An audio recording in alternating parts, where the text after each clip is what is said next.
You're listening to Stimulus Tech Talk, a conversation-based podcast created by Stimulus Technologies that covers a range of topics related to business and technology. Welcome to Stimulus Tech Talk. I am Sherry Lipp, Marketing Manager at Stimulus Technologies, and I am here with Nathan as usual. And then we have a special guest today, Carlos, who works for our company. And so we're going to talk about NIST and compliance for businesses, a hot topic amongst business owners right now. So, Nathan, why don't you start and say why we invited Carlos on today? It was because he was going to come in and tell a bunch of tech jokes. I think that would have been a better outcome than talking about compliance. Well, your tech jokes of the day are far better than any of mine. So Oh, they're pretty bad, but it's still fun to do. No, the reason we invited Carlos to come in is because compliance, I think, is on business owners' minds, especially as think about renewing like cyber liability insurance, or maybe gaining new customers in different spaces, or they're just these compliance obligations are forced on them because of the industry they're in. We're at Stimulus going through a compliance revamp because of some projects we have going on, and we're having to fully implement NIST framework at Stimulus. And I thought it would be interesting to kind of talk through what it means from a business owner perspective, from my perspective, and then Carlos, who's managing the implementation internally and helps our clients to implement these compliance frameworks. So that's why we have Carlos on board with us. yes, All sir. right, so Carlos, why don't you tell us what NIST means?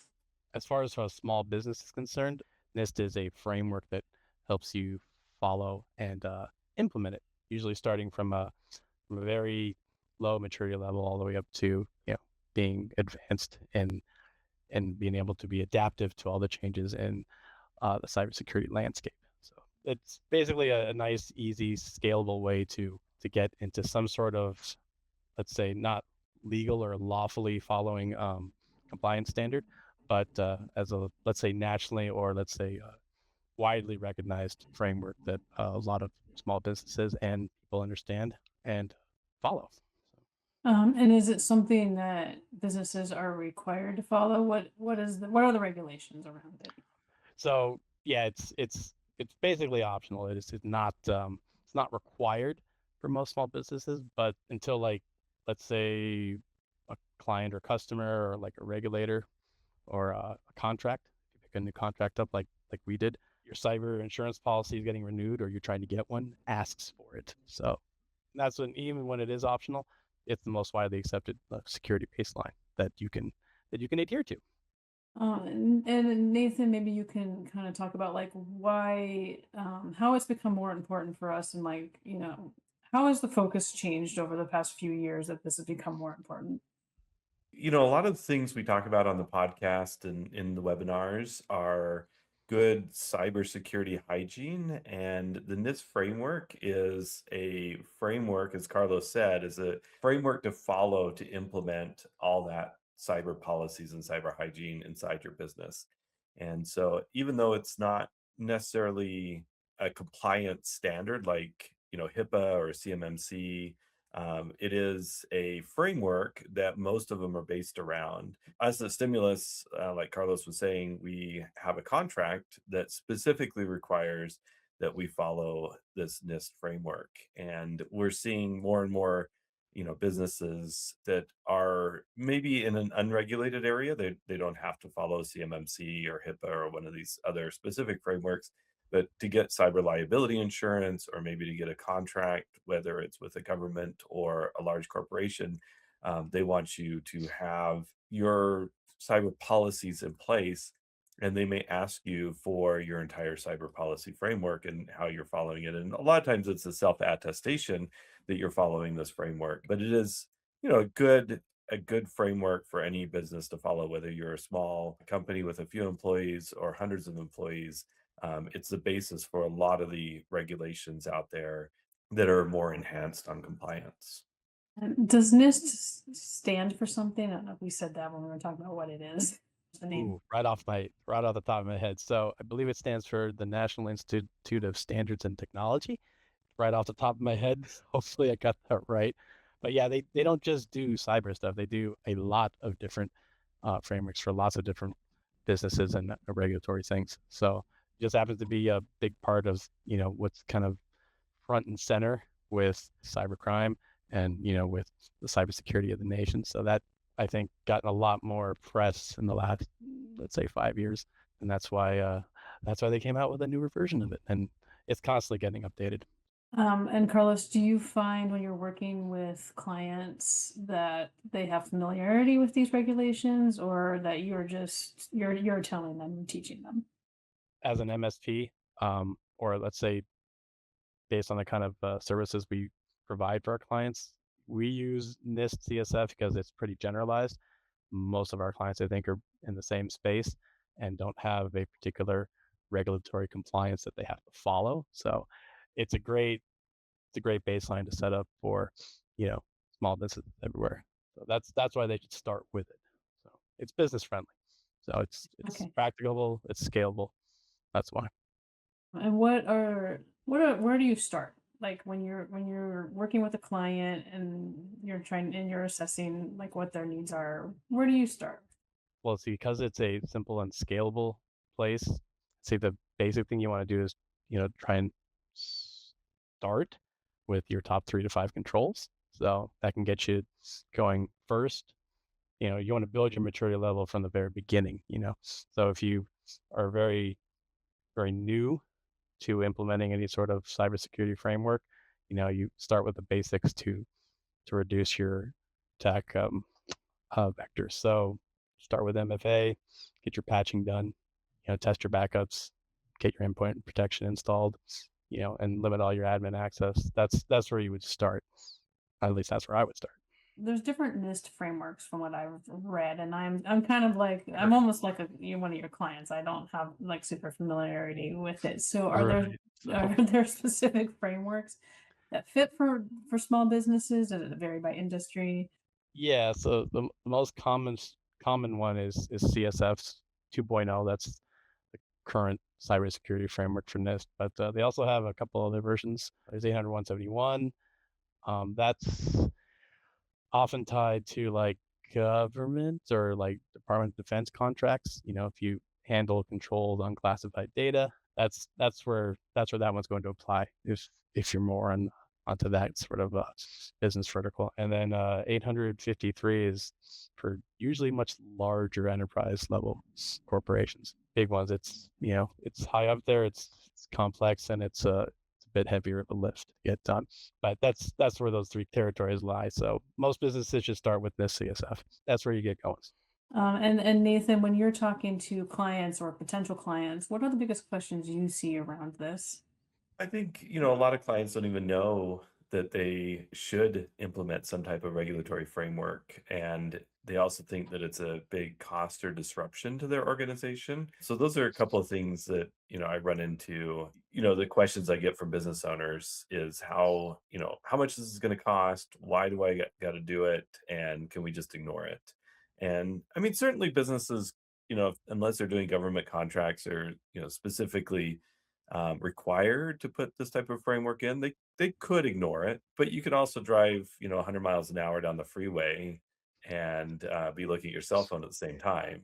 It might be good for a while, but eventually you could get caught not by a cop, but by a hacker, or you could get into a major trouble, by running into a wall or something like that. So, I think a good framework today, it's a lot of the stuff that we already, as Carlos said, we already do and recommend as far as good IT procedures, but it's properly documenting them and ensuring that they're followed all the time. So that's the biggest obstacle for businesses is getting all their processes documented from a cybersecurity standpoint and ensuring that the entire company is aware of them and is following them every day.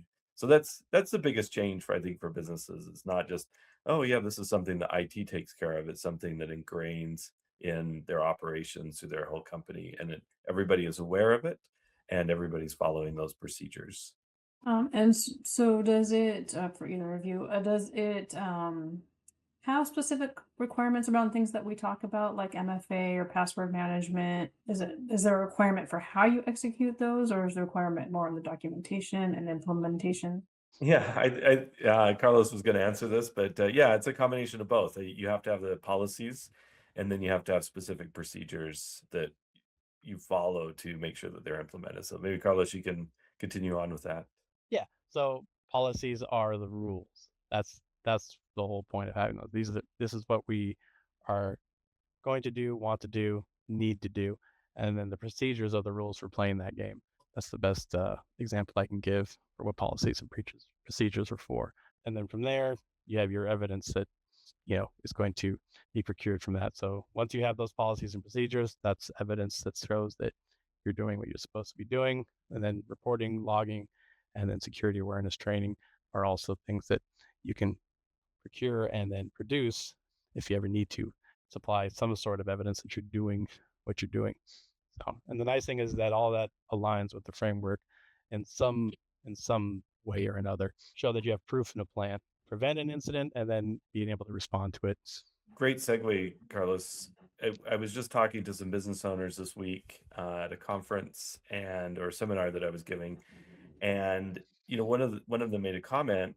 Is they came into the company, and prior to them coming in as the CFO of the company, the previous CFO was filling out this cybersecurity attestation to get a cybersecurity insurance renewal, and they just checked every box as yes, they were doing it. And then when this new person came in, realized that they weren't doing any of it and needed to implement a lot of controls and policies and software and systems to say yes to all these things on the insurance attestation.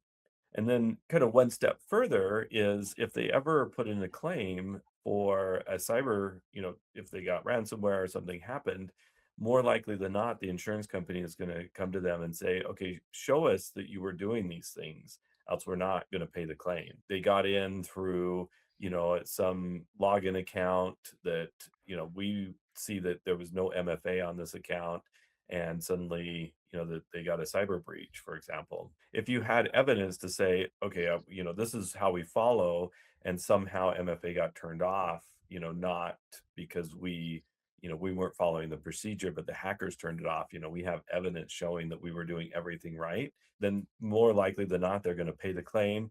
And it's going to be evidence that if you're in a regulated environment like HIPAA, where there could be fines associated with the cyber breach, you have evidence to show that you were doing the right things, and you're not going to see, more likely than not, those fines come through. So you have to do all three steps. You have to have you have to have the policies, you have to have the procedures, and then you have to follow them and have evidence to show that you followed them. A chain of custody and making sure you don't break that chain of evidence preservation is part of that process. So, and if you can prove all that with your documentation, yes, that can definitely help support a claim. So documenting, where that insurance information is, what your cyber response directions are, always good to have that on hand, as well as reviewing that policy every year. And then, yeah, when you get that renewal or that reattestation, definitely something we can help with, and we've done a number of. And kind of digging in on it a little bit, we'll stick with MFA. There's lots of different ways to do MFA. Isn't this going to tell you that this is the right way, the better way, the wrong way? Like, there's authenticator apps, there's text, there's thumbprints, there's scanning your eye, and stuff like Yeah, that. there's tons of different ways, right? So like, what's good enough? Okay, so as long as it's simple and enforced and consistent across the environment, I'd say that's probably the way to go. So you definitely want MFA on your email, your remote access, your admin accounts. That's kind of the baseline. So, and then passphrases, long passphrases and password managers are definitely encouraged. But that's what NIST at least expects. So, and there's definitely not a need for like constant resets or like dozens of tools. And I If think a it's regulator is going to hold you to the standard of what you define in your policy. correct. So if your policy says, you have to give a blood sample to the computer every time you log into the computer, and you don't follow that procedure because, your employees revolt, but that's what's in your policy, they're going to hold you to that standard and say you didn't follow your Oof, policy. that's So true. it's important to define your policies in a manner that you're able to execute them effectively as an organization. So, if the Authenticator app works and it's a good MFA tool, and Yep. that's what's in your policy. You need to enforce it and to have evidence that that's what's happening. So you don't want to make things too onerous in these policies that there's no way that you can conduct business and your employees, don't want to give your blood samples every day when they log into their computers. So we need to make sure that, the policies can be followed through the normal course of business, and that's the standard the regulators would hold you by. Correct. I'm just like interpreting it as like I'm a business owner. I'm thinking about this. So it sounds like to me that there's standards and the regulations are that you establish a standard for your business and you follow that. That there's not like very like specific requirements that there's only one way to do things. Correct. So they expect MFA on email, remote access, and admin accounts, but how you do it is really up to you as long as it's in your policy and you enforce it. Kind of expanding that beyond those basics, do stuff with backups and disaster recovery fall under this too? Yes, but the biggest thing with backups is they have to be able to actually restore your systems. So protecting them from ransomware and making sure the test restores will actually work. And this wants you or expects you to have, ones that are protected, encrypted and tested. Those are the 3 points there. And for small businesses, at least you want to do it at least quarterly, if more often than that. So, but yeah, if you can't restore, then you don't really have a backup. That's the main part there. I think you have to consider all your systems. Again, in that same discussion we had this week, we were talking about cloud systems and the question about, if Microsoft, for example, gets ransomware, the whole company, all of Microsoft 365. I mean, Yeah. that would be a disastrous day for the whole world. I think that the economy would shut down. But what happens if that's the case? Microsoft is going to be concerned about bringing their systems back up, but there's likelihood that our data might not be available in a reasonable amount of time. And we had an incident with the car dealerships a few years ago with their cloud software getting encrypted, and the car dealerships couldn't work for 30 days. So the question is how do you continue operating if your cloud service provider gets ransomware or their data is lost? And do you have a method to continue operations if you don't have access to that data? So it's not necessarily just your data that you have stored on the computers or your servers internally. It's also the questions that we need to ask is how do we continue operating if our cloud service providers are inaccessible?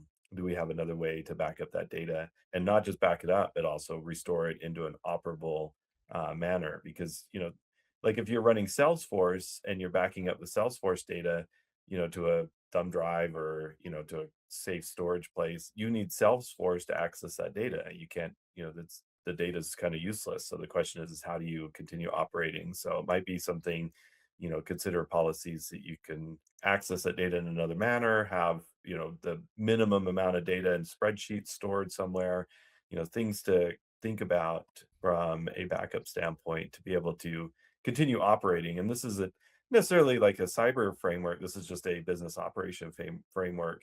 And this is why you have to look at it more often because we're always adding on systems. Ask about how you can get backups and actually use the data from these online systems is a critical part of thinking about these policies and procedures, because this framework is really not just for regulators. It's to ensure that your business can continue operations in the event of some type of disaster. The tough questions to ask, and that's our team is here to help you navigate through those difficult questions. Yes, sir. Yeah, between incident response, disaster recovery, and business continuity, all 3 are slightly different and are interrelated. But yes, having policies for all 3, depending or contingent on what happens, is always a good thing to have. And kind of to wrap it up here, what do we, Nathan and I have said on many podcasts, it's cybersecurity and security and regulations. It's not just a set it and forget it. So what does Stimulus do as we work with clients on a continuous basis to ensure that this is updated and running smoothly for our business? I guess that's a question, Carlos. That's your Okay. job, right? Yeah, right. Going to say that's my job. So yes. So as our security clients they have an annual network assessment where we review all of those things. So either in regards to their PCI compliance or their cyber liability insurance, we help with those attestations, and then also find any, let's say, vulnerabilities or gaps that we can close and fix and update and change. So, and then also to find out if there's any new needs that they have, mostly behind cyber liability insurance. So on their renewals, see if we need to add services or check off the box and make sure we're actually doing what we say or what they say they're doing. So yes, that's part of what we do, what I do. Well, Carlos, thank you for giving your insight on this. So there's a lot of businesses wondering about this type of thing right now. And Nathan, thank you for your insights as well, as always. And thanks everybody for watching or listening. Thank you for having me.